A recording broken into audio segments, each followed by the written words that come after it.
खुशीर कथा आज बहुत खुशीर कथा कि महांगा निर्वाचन मंडली लुणा चित्रोत्पला दीपांचल भितर आज आमे गोटे 33/11 केवी ग्रिड सबस्टेशन आमे आरंभ करिछु। कागजटा कहीं जो थे कि आमे 21 कोटी टंका खर्च करा जिवो एवं एथिरे प्राय 12टा पंचायत विभिन्न गाँव लोक माने उपकृत हेबे एवं प्राय 12,000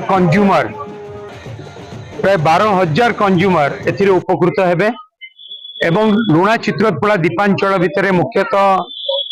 विद्युत जनित जो समस्या थिला लो वोल्टेज थिला से समस्या संपूर्ण भाव में समाधान हब एवं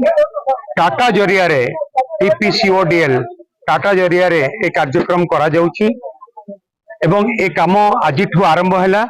आ गोटे वर्ष भितर ए काम समाप्त हब एवं आमे मध्य कथा प्रति दृष्टि रखिबु केमती ठीक टाइम रे ए काम सरिकी लोक माने उपकार पाइबे।